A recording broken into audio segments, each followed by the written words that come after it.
Natin si Breves Bulsao mula sa PTV Cordillera. Breves?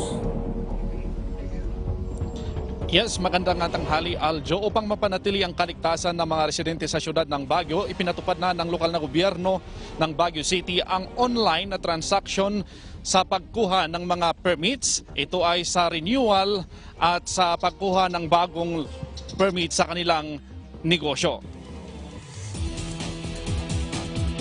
Sinikap ng pamahalang panlungsod ng Baguio na may sakatuparan ang online na pag-renew at pagkuha ng mga mamamayan ng kanilang business permits ngayong taon na sana ay naipatupad noong 2020. Maglalagin lamang ang mga mamamayan sa www.baguioinmypocket.ph at i-fill up ang mga katanungan. Pagkatapos may sumiti online, i-assess ng kinaukulang opisina sa Baguio City Hall kung magkano ang kinakailangang bayaran ng mga negosyante. Pagkatapos ay pupunta lamang ang mga negosyante sa one-stop shop upang magbayad at kukunin na ang business permits sa Permits and Licensing Office.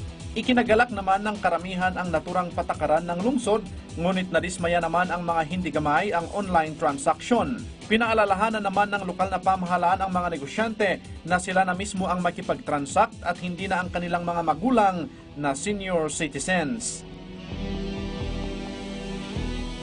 Kung kumpara sa mga nakaraang taon, madalang na ang pila ng mga kumukuha sa kanilang business permits sa Baguio City Hall. Yan ang balita mula dito sa lungsod ng Baguio City. Breves Bulsao para sa Bayan. Maraming salamat, Breves Bulsao.